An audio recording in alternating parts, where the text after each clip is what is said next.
warahmatullahi wabarakatuh. Kita bukakan majelis kita ini dengan amal kitab Al-Fatihah.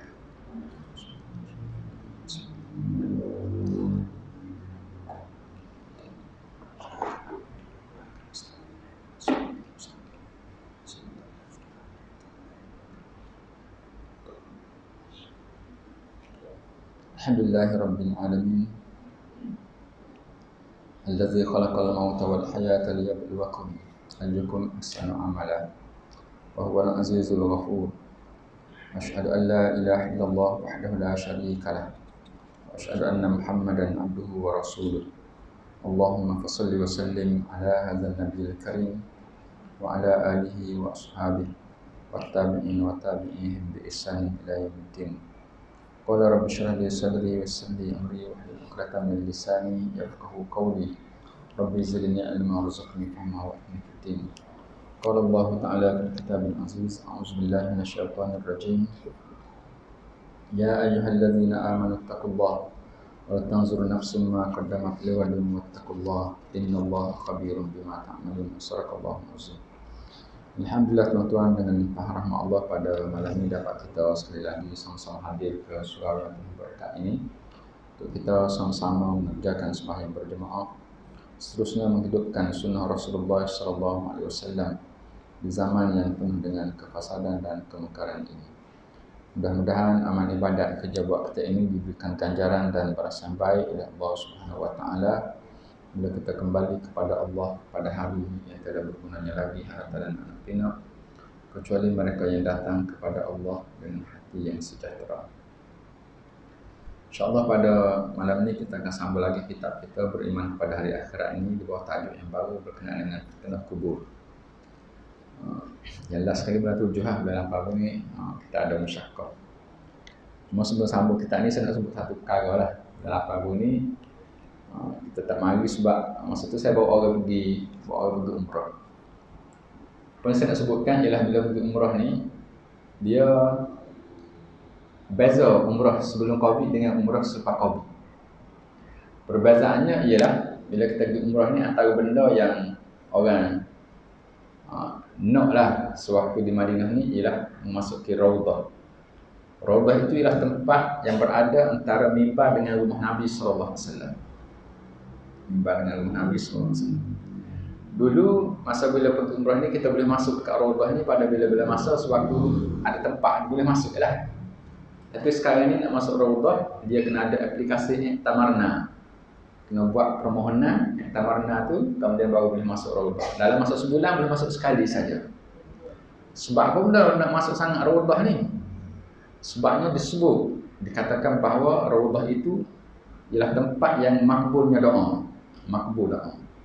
Yang kedua dikatakan Raudhah itu ialah tempat yang siapa yang memasukinya akan memperoleh ketenangan. Yang ketiga ulama sebut Raudhah itu akan dibawa dan dimasukkan ke dalam syurga. Siapa-siapa yang pernah duduk dalamnya, maka dia akan duduk dalam Raudhah itu dalam syurga dekat akhirat besok. Menyebabkan orang yang pergi Mekah ni memang nak masuk. Orang pergi ke Madinah ni memang nak masuk Raudhah ni. Dalam ramai-ramai jemaah tu ada 39 orang. Masa nak pergi ke Mekah, makcik kak lah, kalau bangun makcik jadi tua pula. Kak lah, buat kita petua juga lah. Kak terkata, Ustaz, saya tak boleh masuk Raudhah ya. Saya tak boleh masuk Raudhah. Wayak dengan nada penyesalan yang sangat menyesal tak boleh masuk Raudhah. Sebabnya apa? Sebab apa benda? Sebab bila sampai masa dia kena beli kad dekat sana baru boleh buat tu. Kemudian adalah proses-proses dia tu kan, I'tamarna tu nak aplikasi, nak download apa sebagainya. Dia masa nak beli kad tu, sepatutnya orang yang jual kad tu mari ke hotel, orang tu tak mari. 2 kali janji tak mari. Menyebabkan kita bawa jemaah pergi sendiri dekat syarikat telco dia, kemudian ada jemaah pergi, ada yang tertinggal, yang termasuk tertinggal. Maka dia pun sangat kesal lah, Ustaz saya tak dapat masuk Raudhah. Kita pun dengar memikir kesiannya ke dia masuk Raudhah.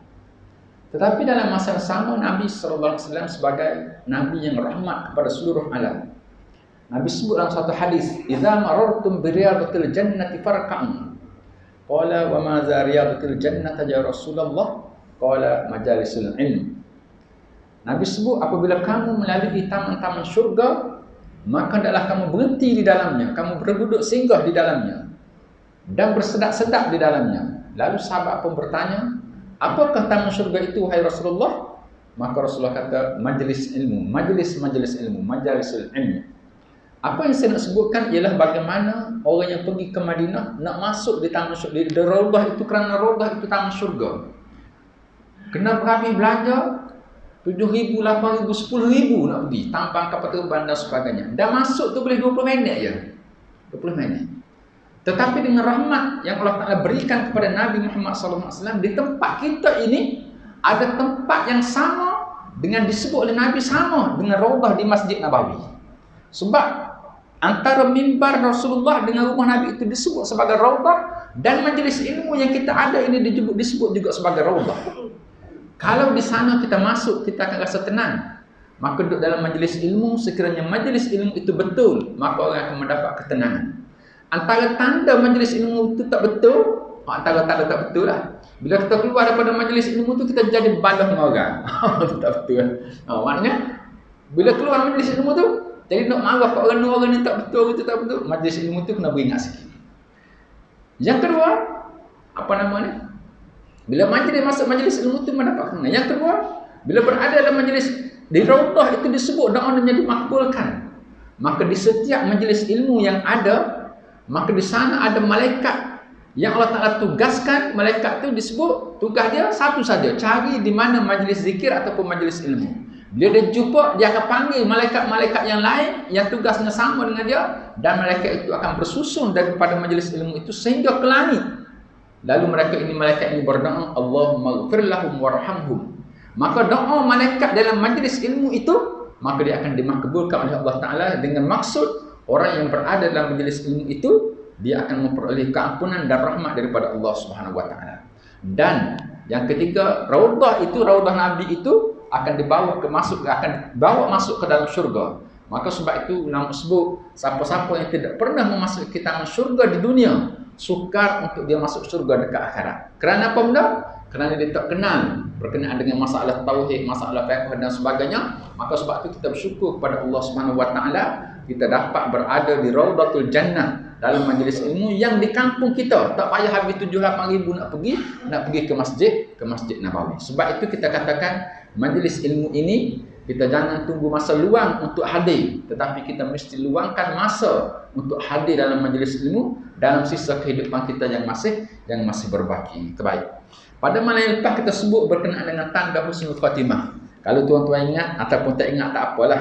Tapi maksud dia, kalau kita jumpa ada 18 tanda sebagai tanda husnul khatimah yang telah kita pernah sebutkan. Antaranya ialah mati sewaktu beramal soleh, mati dengan ucapan akhir dia la ilaha illallah, berjihad fisabilillah dan sebagainya kita baca. Mudah-mudahan kita termasuk salah satu daripada tanda itu ada pada kita. Dan pada malam ni kita akan masuk dalam bab yang baru berkenaan dengan fitnah kubur. Kubur ini ialah satu tempat yang kita semua nak pergi. Suka tak suka, semua nak pergi ke kubur ini. Suka tak suka, siap tak siap, semua akan berhadapan dengan kubur ini. Maka dikatakan siapa yang buat persiapan, dia juga akan pasti berhadapan dengan fitnah kubur ini dalam keadaan yang sangat menakutkan. Siapa-siapa yang tak buat persiapan, maka dia pasti juga akan berhadapan dengan fitnah kubur itu dalam keadaan yang sangat terkejut dan menakutkan. Tuan-tuan, baru ni berlaku kematian yang sangat hebat di atas muka dunia ini apabila Queen Elizabeth mati. Bila Queen Elizabeth mati ini, seluruh raja dunia menghadiri pengebumian dia. Tapi tuan-tuan rasa Queen Elizabeth ni setara mana? Adakah dia seperti yang kita lihat pada zahirnya? Kita lihat pada zahir dengan keranda, dengan keramaian, adakah macam tu? Ataupun seperti mana yang disebut oleh Nabi sallallahu alaihi wasallam? Maka sebab itu tuan-tuan, berkenaan dengan fitnah kubur ni kita kena tahu, kerana dia ada tempat yang kita nak pergi. Dan kita semua mesti buat persiapan dengan keadaan ini. Sebab Allah tak buat persiapan, dia mesti akan berhadapan dalam keadaan yang sangat mengejutkan. Baik. Muka surat 63. Fitnah kubur. Apabila tibanya ajal, maka seorang itu berada di alam barzakh, di mana kubur menjadi tempat persinggahannya. Lalu ia menghadapi ujian. Setelah menghadapi ujian, adanya jalan yang baik dan buruk di dunia. Firman Allah Subhanahu wa taala, "Summa as-sabila yassarah, summa amatahu fa akbarah." Kemudian dia memudahkan jalannya, kemudian dia mematikannya dan memasukkannya ke dalam kubur. Jadi bila mati seseorang ini, maka kita akan berada di alam barzakh. Masuk barzakh ini ialah dinding. Wa min waraihim barzakhun ila yaumi yub'atsun, dan di belakang mereka ada dinding sehingga kepada hari kiamat. Maksud dinding ini ialah dia nak balik semula ke dunia tak boleh, nak pergi ke depan ke alam akhirat, nak masuk ke dalam syurga yang ada depan dia pun tak boleh juga. Dia akan terkurung dalam barzakh, dalam dinding yang disebut sebagai alam barzakh ataupun alam kubur tersebut. Setelah mana? Setelah di atas dunia ini, dia diberikan ujian kepada dia untuk memilih sama ada jalan yang baik ataupun jalan yang buruk. Tetapi bila masuk ke alam kubur ni, maka dia tak boleh nak pilih lagi dah. Start daripada alam kubur ini bermulanya perjalanan kehidupan, maka dia akan bergerak berdasarkan kepada amalan yang dia pilih semasa di atas muka dunia ini. Kalau betul yang di jalan dia pilih atas dunia ni, maka kubur dia akan bergerak dengan mudah dan lancar. Kalau tak betul yang dia pilih atas dunia ni dengan seperti mana yang dikehendaki oleh Tuhan punya dunia ni, maka alam kuburnya akan menjadi sangat-sangat dahsyat dan menakutkan. Sebab itu disebutkan kubur menjadi tempat perhentian apabila seseorang itu meninggal dunia untuk menuju ke alam akhirat. Di alam kubur ia menghadapi beberapa perkara yang dinamakan fitnah kubur. Jadi kubur ni sebagai tempat perhentian nak pergi ke akhirat. Maka di sini berhadapan dengan fitnah. Fitnah ni bukan macam fitnah kita sebut orang Melayu ni. Fitnah itu ialah ujian di dalam kubur. Yang mana ujian dalam kubur itu, yang akan jawabnya ialah amalan dia. Amalan kita akan jawab dalam kubur.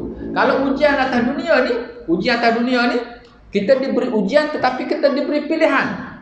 Sama ada nak buat A ataupun nak buat B. Summa as-sabila yassara ni Allah Ta'ala permudahkan. Kita nak buat B boleh, nak buat A boleh. Kita nak mari surau duduk dalam masjid dengan kuliah boleh. Kita nak pergi tengok TV dengan berita pun boleh.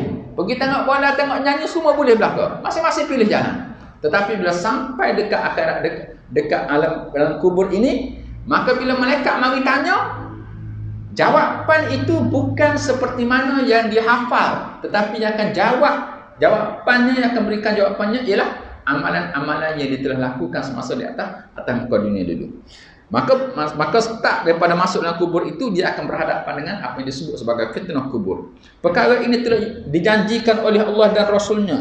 Di antaranya ialah firman Allah Ta'ala, am hasibal ladzina jatarahus sayyi'at an naj'alahum kal ladzina amanu wa amilus solihat sawa'am mahyahum wa mamatuhum sa'a ma yahkumun. Apakah orang-orang yang berbuat kejahatan itu menyangka bahawa kami akan menjadikan mereka seperti orang-orang yang beriman dan mengerjakan amal yang soleh, iaitu sama di antara kehidupan dan kematian mereka? Amat buruk apa yang mereka sangkakan itu. Jadi ayat ni sebut kata gabonda, iaitu orang-orang yang melakukan kejahatan. Adakah dia menyangka sama kehidupan dia di atas dunia dengan ke akhirat? Atas dunia ni, orang yang buat jahat dengan orang buat baik sama. Orang buat baik makan nasi kenyang, orang buat jahat makan nasi kenyang juga. Orang buat baik makan minum air dan dahaga, mandi basah. Orang buat jahat minum air dan dahaga, mandi basah. Orang buat baik kerja dapat duit, orang buat jahat kerja pun dapat duit juga. Orang-orang Yahudi yang mengubah kitab Allah Subhanahu wa taala, maka dia dapat hidup dengan cara kehidupan dia seperti mana yang dia nak. Orang Islam yang melakukan ketaatan, hidup seperti mana cara yang dia kena. Lalu oleh kerana kesamaan di atas muka dunia ini, maka Allah Ta'ala melontarkan pertanyaan, adakah mereka pun sangka bahawa ke akhirat itu sama juga? Adakah sama juga? Maka sawa'an mahyahu wa mamatuhum, adakah oleh kerana dunia itu boleh hidup sekali, akhirat boleh hidup sekali juga? Maka tak sama. Adakah sama ahli syurga dan ahli neraka? Maka sa'a ma yahkumun, sangat buruk sangkaan mereka bila mereka menyangkakan bahawa benda itu sama. Orang Yahudi mengatakan bahawa mereka akan diazab dia sekejap sangat. Kerana apa benda? Kalau dia buat jahat pun azabnya sekejap. Adakah betul? Adakah sama? Dah ayat-ayat Quran menyatakan kepada kita bahawa orang Yahudi, orang Nasrani, orang Yahudi, orang Nasrani dan orang musyrik itu, maka mereka akan kekal selama-lamanya di dalam azab neraka. Ayat tersebut menyatakan tiada persamaan selepas mati di antara orang yang beriman beramal soleh dengan orang-orang yang menceburkan dirinya dengan pegangan sesat dan kerja-kerja jahat di dunia. Orang yang beriman dan beramal soleh diberi nikmat, adapun orang yang melakukan sebaliknya akan diazab oleh Allah Subhanahu wa taala. Maka ayat ni ayat apa dia kepada kita? Ayatnya ialah tak sama benda selepas mati ni dengan benda yang kita atas dunia ni, antara orang yang baik dengan orang jahat. Walaupun kita tengok orang yang baik, orang yang jahat itu semasa atas dunia, semasa matinya, dia diraikan oleh orang semua makhluk di seluruh dunia. Tetapi alam kubur yang dia sedang berhadapan itu sangat berbeza daripada apa yang kita tengok. Sebab itu kita katakan kalau kita tengok seluruh raja dunia hadir untuk memberikan takziah, kita katakan, untuk meraihkan pemergian Ratu Queen Elizabeth ni, maka kita sangat yakin dia disoal dan dipukul oleh malaikat munkar dan nakir seperti mana yang disebutkan dalam hadis-hadis Nabi sallallahu alaihi wasallam. Tetapi sekiranya ada di sana orang-orang yang beriman dan beramal soleh, kalau kita sebut sahabat-sahabat Nabi Abi Kilabah mati keseorangan di padang pasir, tapi kita tahu bahawa dia dimuliakan oleh malaikat, diucapkan selamat datang oleh malaikat. Begitulah kesemua orang-orang yang beriman. Maka kesemua orang kafir, kita tengok walaupun perkuburannya habis puluh-puluh ribu buat kubur, tapi kita sangat meyakini bahawa mereka akan diazab dalam kubur mereka. Mereka akan diazab dalam kubur mereka. Orang yang beriman maka dan beramal soleh, maka dia akan diberikan nikmat. Lagu mana Allah Ta'ala sebut berkenaan dengan Fir'aun dan pembesar-pembesarnya. An-naru raduna 'alaiha ghuduwan wa 'ashiyya wa yawma taqumu as-sa'atu adkhilu ala fir'auna asyaddal azab. Api neraka dibentangkan ke atas mereka di waktu pagi dan petang. Dan pada hari terjadinya kiamat dikatakan yakni kepada malaikat, masukkanlah Fir'aun dan kaum-kaumnya ke dalam azab yang sangat keras. Jadi Allah Ta'ala sebut apa yang sedang berlaku kepada raja yang paling besar dan paling berkuasa atas dunia, iaitu Fir'aun. Fir'aun ini berkuasa besar lah. Besar tak besar sampai orang sembah dia. Orang sembah, orang ikut apa yang dia kata. Maka kekuasaan yang Allah Ta'ala bagi itu telah menyebabkan dia jadi sesat. Dia sesat. Dia katakan Fir'aun ni, dia start jadi raja yang sembah dia semasa dia umur 30 tahun. Dia start jadi raja, maka Allah persembah dia masa dia umur 30 tahun. Kan dia belajar sehingga ke akhirnya Nabi Musa mari apa semua sekali dia tetap tidak beriman. Sampai akhir sekali dia mati dalam keadaan kufur. Lalu mana keadaan dia selepas mati itu? Sehingga sekarang ni mayat dia ada lagi katanya. Ada di muzium negeri Perancis. Ada muzium negeri Perancis. Kita boleh tengok dalam internet gambar dia apa semua sekali hidup. Apa mayat Fir'aun ni ada ni? Sebab apa namanya Allah tak sebut. Fal yawma nunajjika bi badanika litakuna liman khalfaka ayah. Wa inna katsiran minan nasi an ayatina laghafilun. Pada hari ini aku selamatkan tubuh badan kamu, tubuh badan Fir'aun ni, supaya menjadi pengajaran kepada orang belakangan. Takuna liman khalfaka ayah. Sesungguhnya kebanyakan daripada manusia itu tidak mengambil pengajaran daripada ayat Quran. Walaupun kita tengok mayat Fir'aun itu ada dalam kubur, dalam muzium, tapi apa yang berlaku kepada dia? An-naru yuraduna 'alaiha. Api neraka dibentangkan kepadanya pada setiap pagi, wuduwan wa asyiyah, pada setiap pagi dan petang. Sekarang, start daripada dia mati sampai sekarang berterusan sehingga hari kiamat, dia akan dipanaskan, tak bakar lagi. Tetapi kalau kita katakan letakkan api panas, tak bakar lagi. Setiap pagi dan setiap petang. Ayat ini menjadi dalil. Kalau tuan-tuan ingat dulu dalam negara kita ni sekali, mari satu puak yang mengatakan azab kubur ni tak ada. Dia kata azab kubur ni tak ada. Banyaklah dia punya hujah-hujah dia. Maka ulama-ulama kita menjadikan ayat ini sebagai hujah yang mengatakan bahawa azab kubur itu ada, fitnah kubur itu ada. Dan apabila sampai masuk dekat akhirat, maka baru Fir'aun dan kuncu-kuncunya itu dilempar masuk ke dalam syurga. Dilempar masuk ke dalam syurga. Apa sebut Fir'aun ni? Apa sebut Fir'aun ni? Nak ayat kata Fir'aun saja atau tidak? Tak. Orang-orang Fir'aun dan pembesar-pembesar dia. Dan orang-orang yang bersamaan dengan dia, yang perbuatannya sama dengan Fir'aun dan pembesar-pembesar dia ni, pun akan diazab dengan azab yang sama juga. Yang ini tidak sama dengan keadaan orang-orang yang beriman. Ayat ini juga menyatakan dan diseksa dalam kubur sebelum hari kiamat. Di samping itu banyak hadis yang menyatakan adanya fitnah kubur.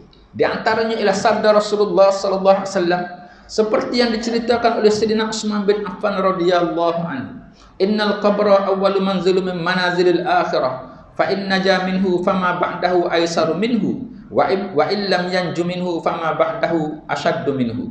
Sungguhnya kubur ialah tempat perhentian yang pertama dari tempat-tempat perhentian alam akhirat. Jika seseorang itu terselamat dari ujiannya, maka yang selepasnya lebih mudah kepadanya. Dan jika ia tidak terselamat dari yang tersebut, maka selepasnya lebih berat lagi. Maka ayat ini ayat berkenaan dengan azab kubur. Selain daripada ayat Quran, ada hadis-hadis Nabi yang menyebut berkenaan dengan azab kubur ni. Antaranya ialah apa yang disabdakan oleh Nabi sallallahu alaihi wasallam yang diriwayatkan oleh Sayyidina Utsman ini. Dikatakan bahawa Sayyidina Utsman sebut hadis ni, sebut perkataan ini bila dia lalu ke kubur, maka Sayyidina Utsman akan menangis.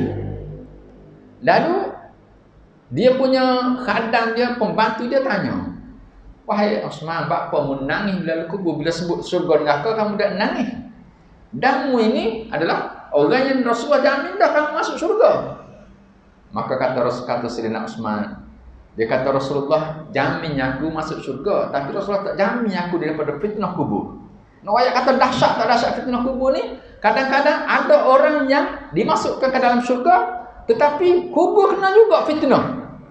Sebab apa? Sebab antara sebab yang diazab dalam kubur itu ialah semua dosa akan menyebabkan terfitnah di dalam kubur. Terfitnah dalam kubur. Kita jumpa. Nanti kita akan jumpa. Wa ma yu'azzibani bikabirin. Tidak diazab dengan dosa besar. Salah satunya ialah la yastatiru an baulihi. Seorang itu diazab dalam kubur kerana tak membersihkan kencingnya. Tuan-tuan, tak basuh kencing ni besar ke kecil? Pandangan manusia kecil. Ya, sebab tu kita tengok ada orang siapa tu berjalan kencing, lepas tu getik-getik gitu tubik masuk. Maknanya orang anggap benda tu dosa kecil. Kau nak banding dengan dosa makan babi, mana besar? Mesti orang tahu, "Hai, makan babi tak lalu." Tapi kecil tengah jalan lalu. Tapi Nabi sebut orang tu diazab dalam kubur sebab kencing tengah jalan tak basuh. Itu saja. Nak ayat kata ke mana? Nak ayat kata ke semua dosa akan menjadi fitnah di dalam kuburnya.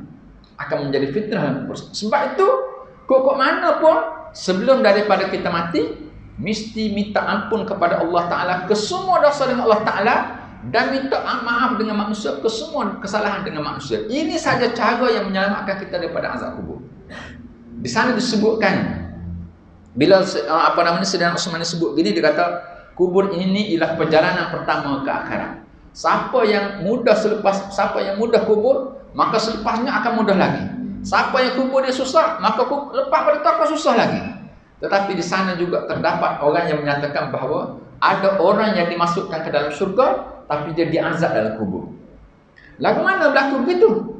Sebab kita masuk syurga bukan dengan sebab amalan kita masuk syurga kerana rahmat Allah Ta'ala. Nanti bila sampai bab dia, kita akan jumpa bagaimana orang yang cuma ada satu pahala saja. Dia satu pahala saja. Tiba-tiba ada seorang yang ditimbang, bila timbang-timbang dia kurang satu pahala nak masuk syurga. Dan dia kata, "Ya Allah, aku kurang satu pahala, bagilah aku pergi cari mana-mana, minta dengan siapa-siapa kalau orang-orang nak pergi." Allah Ta'ala kata, "Dia minta." Lalu dia pergi cari ayah dia, mak dia, semua tak bagi belakang. Sehingga akhirnya dia kembali kepada Allah Ta'ala.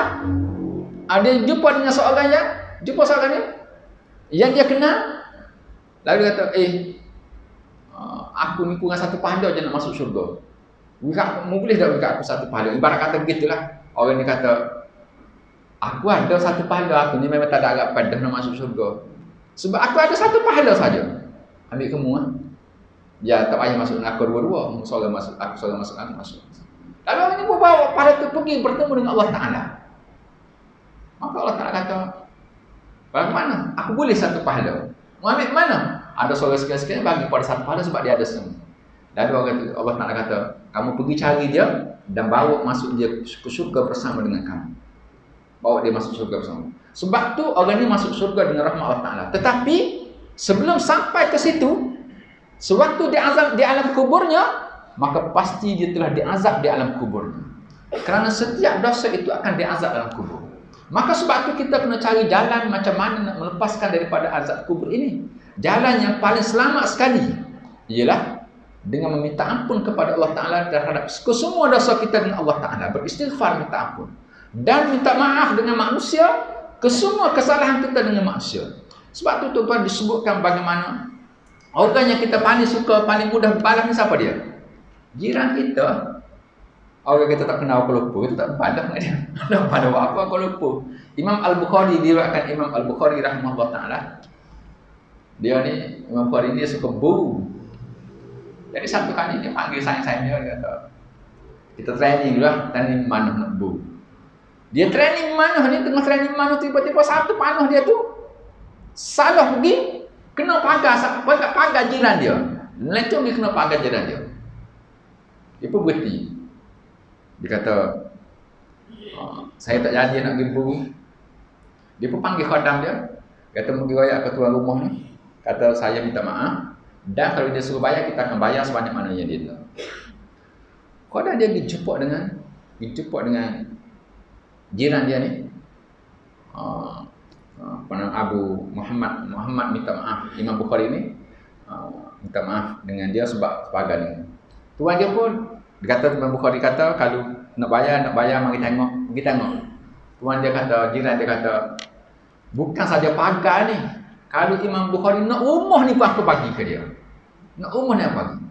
Bila khadam dia balik, royak kepada Imam Bukhari, apa yang jiran dia cakap ni, maka Imam Bukhari sujud syukur dan menyedekahkan 1000 dirham emas. Lalu dia sujud syukur. Sebab apa benda? Sebab Imam Bukhari mengerti, kalau sekiranya jiran itu tidak memaafkan dia, dia pasti akan terkena susah apabila sampai di alam kubur. Susah alam kubur. Maka sebab tu tuan-tuan, kita jalan nak selamat di alam barzah, di alam kubur ni, yang pertamanya ialah orang yang kita rasakan kita ada salah dengan dia, mesti minta maaf. Mesti minta maaf.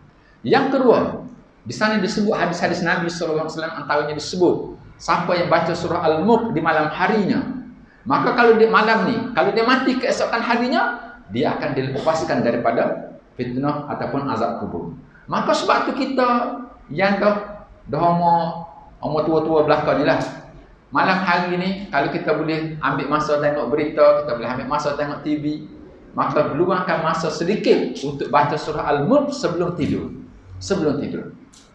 Ada surah masjid dia buat baca surah Al-Mulk ni lepas maisha. Molek ke tak molek? Kita bukan kata tak molek, tapi kalau tinggalkan zikir subhanallah pergi baca Al-Mulk, tidaklah itu lebih baik daripada zikir subhanallah. Kerana apa benda? Kerana zikir subhanallah 33 kali, alhamdulillah 33 kali, Allah Akbar 33 kali itu dipackagkan oleh Nabi sebagai package dengan sembahyang. Diajarkan oleh Nabi. Waktu Nabi tu dia package mari dengan sembahyang, bukan dengan surah Al-Mulk. Maka surah Al-Mulk itu kita baca dekat rumah kita sebelum daripada kita tidur. Mudah-mudahan dia menyelamatkan kita daripada fitnah kubur. Kalau tuan-tuan ke hak lain kita boleh buat secara istiqamah, maka ni kita buat secara istiqamah juga. Berapa panjang surah Al-Mulk ni?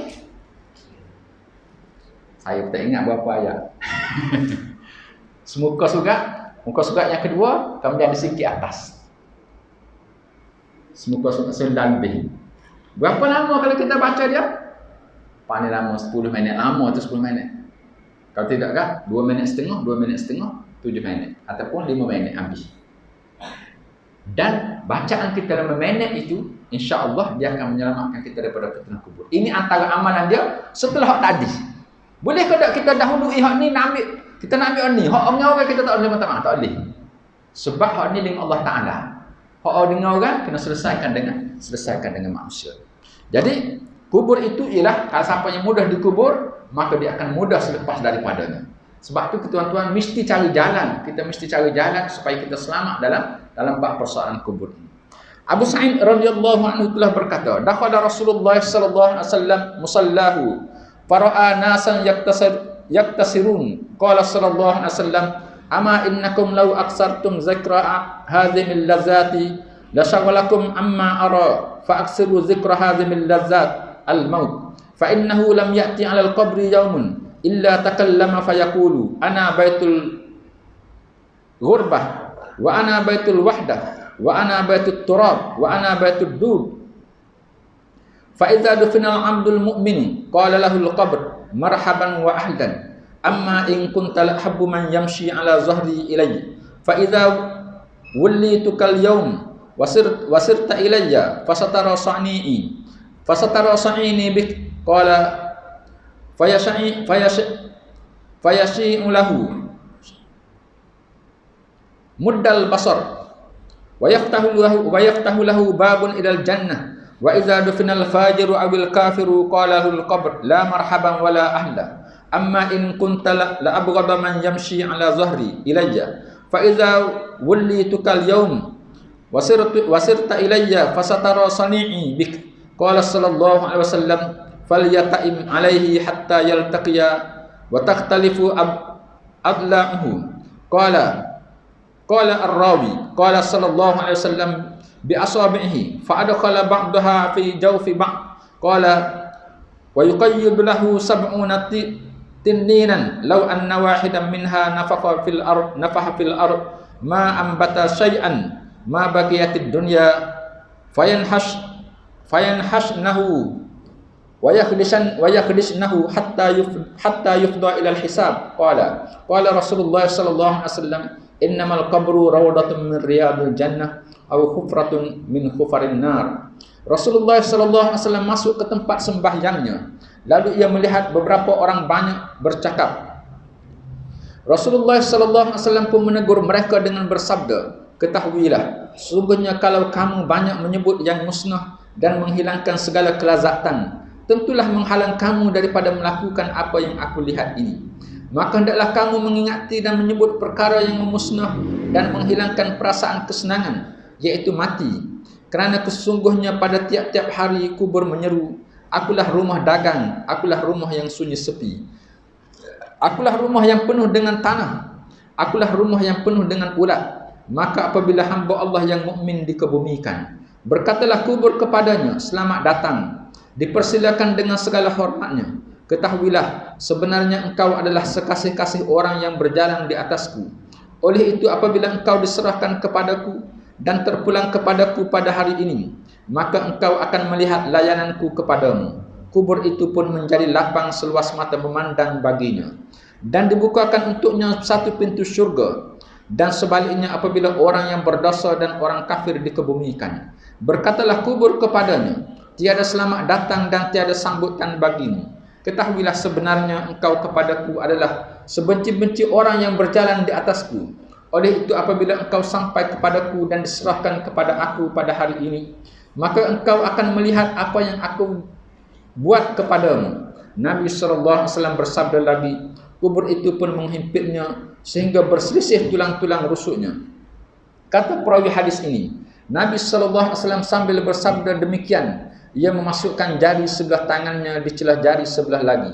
Kemudian Nabi SAW bersabda, dan dilepaskan kepada orang itu 70 ekor ular besar, yang kalaulah seekor menghembuskan nafasnya di bumi, nescaya tidak akan tumbuh sesuatu pun dari tumbuh-tumbuhan dan tanaman selagi dunia ini masih wujud. Kemudian ular-ular itu mematuknya dan meluka-lukakannya. Ia dibawa untuk dihisap. Kata perawi hadis ini, Nabi SAW, kemudian ular-ular itu pun akan mematuknya dan meluka-lukakannya sehingga ia dibawa untuk dihisap. Kata perawi hadis ini, Nabi SAW bersabda lagi bahawa sesungguhnya kubur itu adalah sebuah taman dari taman-taman syurga atau sebuah gaun dari gaun-gaun neraka. Hak ni berkenaan dengan Nabi sebut berkenaan dengan fitnah kubur. Nabi masuk kat masjid, tengok orang duduk suka hilah. Maka Nabi pun ajar, Nabi pun beri peringatan. Dia kata kalau mu tahu seperti mana aku tahu, kalau mu nampak seperti mana yang aku nampak, maka mu mesti aku tak akan nampak mu dalam keadaan suka hilah gini. Suka hilah gini. Boleh ke tak suka hilah ni? Boleh. Tapi masjid itu bukan tempat untuk suka hilah dah. Masjid itu tempat orang yang bila masuk mendapatkan ketenangan, khusyuk, khuduk, ingat kepada Allah Subhanahu Wa Taala. Sebab tu dalam setengah bab disebut dalam bab masalah perhiasan masjid ni berlaku khilaf di kalangan ulama. Boleh ke tidak masjid dihias dengan barang-barang mewah? Sebahagian yang mengatakan boleh sebab apa benda? Sebab kalau rumah manusia pun yang boleh letak barang mewah, tak ke rumah Allah Ta'ala tak boleh. Sebahagian lagi mengatakan dia kata tak boleh. Sebab bila masuk masjid tu, kalau letak barang mewah, dia akan melukakan hati orang miskin. Sedangkan masuk masjid itu untuk ketenangan dan ingat kepada Allah Subhanahu Wa Ta'ala. Ingat kepada Allah Ta'ala. Lalu bila Nabi masuk masjid, tiba-tiba tengok duk buah, duk pula sekuat hilang. Maka Nabi kata, kalau mu tahu apa benda yang aku tahu, mu tengok, mu nampak apa yang aku nampak ni, maka kamu tidak akan gigi. Apa benda Nabi tahu ni? Maka Nabi kata, kamu perbanyakkanlah mengingati zikra hazimil lazat, yang menghapuskan kelazatan. Masa mana ni? Masa duduk atas masjid lah. Masa luar jangan pula begitu. Masa duduk duduk sembangan, rumah duduk tengah suka, dia dapat sesuatu, kita goyak hamati. Tak kena tu. Dia tak boleh gitu. Apa namanya? Hanzalah. Satu ketika dia daripada rumah dia keluar nak pergi jumpa dengan Nabi sallallahu alaihi wasallam. Dia pun dengan Abu Bakar. Dia kata, "Nak pergi mana?" Dia kata, "Aku ni munafik dah." "Apa?" "Aku masa duduk depan Nabi, apa namanya? Rasa ingat pada akhirat, nampak syurga, takut dengan aku. Tapi balik rumah suka hilang Nabi ni, tak teringat syurga dengan aku." Kata Bakar, "Oh, kalau gitu aku munafik juga ah." Aku nak pergi jumpa juga Nabi, nak pergi ngadu. Apa mak? Pergi ngadu. Jumpa dengan Rasulullah ngadu. Bila ngadu dengan Rasulullah, wayak. Maka Nabi jawab kan, sa'atan. Ada waktu dia. Seketika kamu ingat kepada Allah Ta'ala, ingat kepada syurga dengan aku. Tapi seketika yang lain, kamu dalam dunia ni mesti ada perkara yang kamu hidup dalam keadaan dunia ni. Tak boleh. Nak ingat mati sama. Duk baru kahwin bini baru pun ingat mati juga. Tak jadi ya. Dia tak ada gitu. Jadi nak sebutnya, tapi di masjid ni tempat ingat kepada kematian.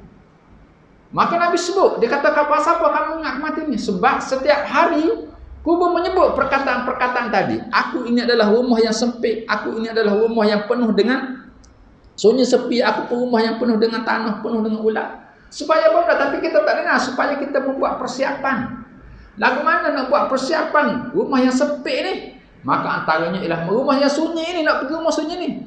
Kalau kita tak nak kubur kita menjadi sunyi, mesti memperbanyakkan membaca Al-Quran Karim.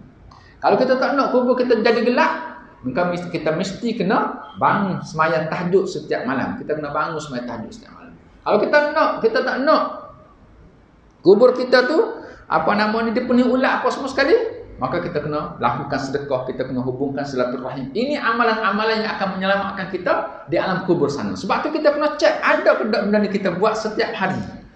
Ada ke tak kita buat setiap hari? Hari ni kita ada ke tak apa nama ni baca Quran? Tak ada lagi. Maka kita balik ambil baca Quran. Supaya kubur kita tidak sunyi. Hari ni ada ke tak kita bagi sedekah? Tak ada lagi. Maka ambil duit keluarkan sedekah. Hari ini ada kedok kita beramal mesra dengan kawan-kawan kita, dengan orang kawan kerabat kita. Sebab tempat ni kita nak pergi belakang. Dan apa nama ni? Nabi sebut, bila orang mukmin itu dikuburkan, kubur ni sama ada masuk dalam tanah ataupun tak masuk dalam tanah. Orang yang MS berapa? MS 17 ke berapa? Yang tak tahu hilang pergi mana? MS 37 berapa? 370 lah. Tak tahu mana. Adakah mereka tu lagu mana sekarang ni? Tetap berhadapan dengan keadaan yang disebut dalam hadis ini. Kalau dia orang yang beriman, maka kubur akan mengatakan kepada dia, marhaban wa ahlan bik. Kamu selamat datang.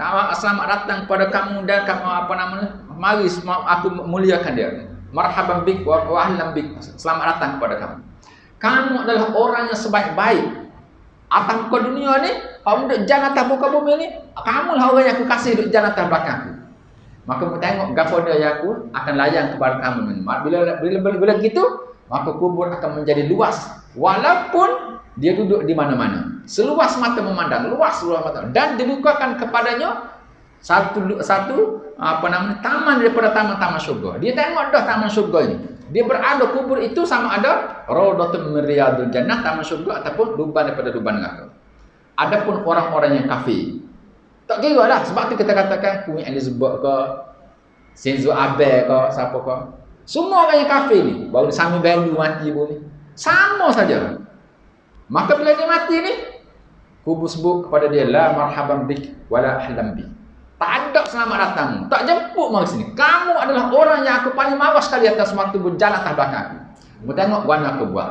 Maka bila begitu, maka dia dihimpit oleh kubur sehingga Nabi menyebutkan tulang rusuknya berselisih. Nabi buat begitu. Perawi sebut, perawi tengok Nabi buat, tangan dia masuk antara tulang rusuk kanan dan tulang rusuk kiri. Hak ni, siapa dia ni? Orang-orang yang kafir, orang-orang yang sekelas dengan orang kafir. Siapa dia orang sekelas dengan kafir ni? Orang yang fasik dan orang yang zalim. Orang fasik ni siapa dia? Orang yang banyak dosa, orang yang melakukan dosa besar, mengekalkan dosa kecil. Sama saja. Sampai bila? Sehingga dia dibawa ke hari hisab. Sehingga dia dibawa ke hari hisab. Tak ada waktu nak rehat dah. Sebab tu tuan-tuan, dalam bab persoalan fitnah kubur ini, kita kena beringat sangat. Sebab kita dah lama dah nak pergi ke kubur. Waktu yang telah berlalu telah sangat banyak. Kita telah berlalu waktu sangat lama. Nabi sebut a'mar ummati ma baina 60 wa 70 sana. Umur umatku ini antara 60 ke 70. Kita telah melalui 40, 50, 60. Berapa lama lagi kita nak hidup? Kalau kita tidak buat persiapan sekarang, bila lagi? Maka sebab tu kita mesti buat persiapan untuk berhadapan dengan fitnah kubur ini.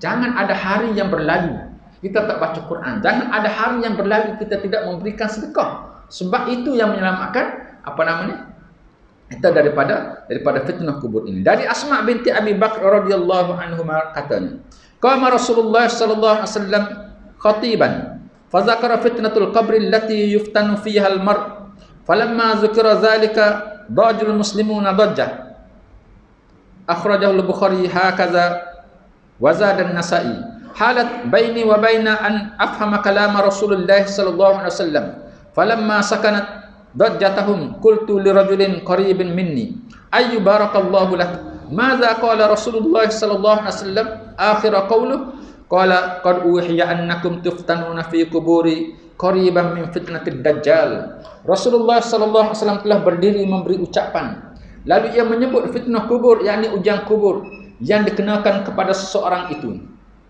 Manakala ia menyebutnya, gemparlah di kalangan muslimin yang hadir. Beginilah menurut riwayat Bukhari. An-Nasa'i menambah dalam riwayatnya, terhalang aku memahami ucapan Rasulullah sallallahu alaihi wasallam.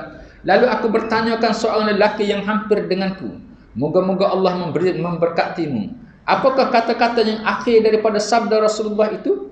Ia memberitahuku Rasulullah sallallahu alaihi wasallam bersabda, sesungguhnya telah diwahyukan kepadaku bahawa kamu akan diuji dalam kubur hampir sama dengan fitnah Dajjal. Lalu ini Nabi sebut, Asma binti Abu Bakar. Asma binti Abu Bakar dia sedengar disebut Nabi bagi khutbah. Dan Nabi bagi khutbah berkenaan dengan fitnah kubur. Nabi wayak berkenaan fitnah kubur ni, orang jadi takut, jadi menangis. Menyebabkan bila Rasulullah sebut selepas hujung tu dia tak dengar. Bila dia tak dengar ni, bila perawi hadis tak dengar, dia panggil dalam bab hadis dia panggil waham perawi. Oh, perawi tak dengar. Tapi dalam hadis ni tak jadi waham. Sebab apa benda? Sebab dia tanya orang di sebelah dia. Dia kata, apa benda Nabi sebut akhir masa orang kalut-kalut nangis apa semua sekali tadi? Maka Nabi sebut, kamu akan diuji dengan fitnah kubur seperti mana hampir sama dengan fitnah Dajjal. Apa maksud dia? Bila mari fitnah Dajjal, sangat sedikit orang yang terselamat. Semua kena dan terfitnah dengan Dajjal ini. Maka begitu juga dengan fitnah kubur, sangat sedikit orang yang terselamat. Kerana apa benda? Kerana orang yang terkena fitnah kubur itu ialah disebabkan dosanya, dan sangat sedikit orang yang tidak dosa yang diampunkan dosanya ni. Maka sebab tu kena sentiasa minta ampun kepada Allah Subhanahu Wa Taala. Tuan-tuan bayangkan macam mana perintah minta ampun ni. Selepas sembahyang assalamualaikum tu istighfar. Kalau kita nak fikir dengan logik, kita tengah buat ibadat apa? Istighfar. Patutnya alhamdulillah. Dah Nabi sebut selepas assalamualaikum, Nabi sebut astagfirullah 3 kali. Kenapa tak? Minta ampun kepada Allah Ta'ala kerana takut bimbang dalam ibadat tadi. Bukan takut kerana dalam ibadat tadi kita tidak boleh melaksanakan dengan sempurna seperti mana yang dikehendaki oleh Allah Ta'ala, maka mesti minta ampun. Kalau dalam sembahyang tu kena minta ampun, bayangkan macam mana kita pergi supermarket. lagi kena minta ampun. Maka sebab itu oleh kerana terlalai dalam bab minta ampun ini, maka menyebabkan Nabi sebut sangat sedikit kamu diuji dalam bab fitnah kubur ini, hampir sama dengan fitnah dajjal, dengan maksud hampir semua orang terkena dengan fitnah kubur ini. Maka sebab tu kita mesti sentiasa beristighfar, meminta ampun kepada Allah Subhanahu Wa Taala. Minta ampun kepada Allah Taala. Sebab kita tak tahu. Kita duk tengok kubur ini. Kubur ni bukan seperti kita nampak atas zahir ini. Kita nampak zahir ni macam mana? Orang pergi jeru air, tabur bunga. Hak tu hak zahir. Kalau dia ada dosa, jeru air, tabur bunga pun tak jadi apa. Tak jadi apa. Ada orang hak berat lagi, baca Yasin, pergi jeru air Yasin dalam kubur ni, hak berat. Tak tahu macam mana. Tuan-tuan jumpa ke orang baca Yasin, pergi jeru atas kubur. Ada manfaat kau tak ada? Kalau nak tahu ada manfaat tak ada, kena tengok Nabi buat ke tak. Kalau Nabi tak buat, tak ada manfaat. Lau kana khairan, kata Ibnu Katsir dalam ni kan. Kata Abdullah Ibn Mubarak, lau kana khairan la sabaquna ilaih. Kalau benda tu molek dan baik, mesti para sahabat telah mendahului kita melakukannya. Kan ada kita tengok dak. Di baca Yasin, kan baca Yasin dia juga atas kubur. Kita ngelim kepala tengok, tak tahu bagaimana. Tuan-tuan jangan buatlah, tak usah buat. Baca Yasin baca lah, tak apalah. Maka kita mendoakan supaya mudah-mudahan dengan keberkatan itu, orang yang kita niatkan itu dapat pahala. Tapi kalau upah memang confirm tak dapat. Kalau upah, tak ada ulama yang kata dapat kalau upah. Waktu apa kata, dak upah tak kita sedekah. Kalau kita tak sedekah dia baca ke dak?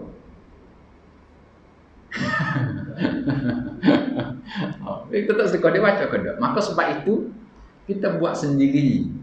Anak-anak kita ajarkan supaya kita terselamat dalam bab fitnah kubur ini. Kerana sangat sukar, sangat susah untuk terselamat itu. Sebab itu disatakan tadi, Sayyidina Utsman pun menangis bila tengok kubur ni. Maka sebab itu kita rasa pelik bila orang pergi ke kubur dalam keadaan suka hilang. Kadang-kadang kita pergi tengok orang tanam jenazah. Sebab tu tuan-tuan kalau baca dalam bab pengurusan jenazah ni, dalam bab adat-adat dengan jenazah ni, pergi ke kubur itu, dia kita tidak sunat zikir pun. Yang sunatnya ialah kita diam. Pasal apa diam? Sebab hadis Nabi menyebut kafa bil mauti mau'izatun. Cukuplah kematian itu memberi peringatan kepada kamu supaya kita mikir kita juga akan jadi seperti dia kalau masuk nanti kita selamat ke tak. Sebab tu bila kita pergi kubur tengok orang boleh suka hilang. Sebab tu orang perempuan sewaktu pengumuman jenazah dia tidak sunat, bahkan makruh yang boleh membawa kepada haram dia pergi sewaktu hari pengumuman. Sebab tu perempuan yang ada ni masa hari pengumuman suami kau mati, anak kau meninggal, jangan pergi. Cukuplah sekadar di rumah. Biarlah orang lain, orang lelaki menguruskan urusan pengurusan jenazah itu supaya dia mengambil pengajaran daripada urusan kematian itu. Jadi nak sebutnya ialah tidak terselamat kecuali orang yang diberi rahmat oleh Allah Taala daripada fitnah kubur ini tak selamat. An Aisyah radhiyallahu anha, ni kita sambung pada kali yang akan datang insyaallah bagaimana disebut berkenaan dengan fitnah kubur ni. Pada saya tajuk ini sangat penting sebab kita nak pergi sana belaka. Maka mesti buat persiapan. Jangan pergi dalam keadaan kita tidak tahu. Kalau nak pergi Mekah yang masih buminya sama, kita nak pergi tu kita ambil tahu duit tukaran berapa, benda nak buat sana, kena musim sejuk ke musim panas, pakai baju lah ke mana, apatah lagi dalam kubur yang kita nak pergi ni.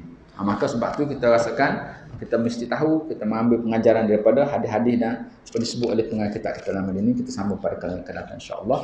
Wallahu a'lam. Sebelum kita tamat majlis sampai ada soalan.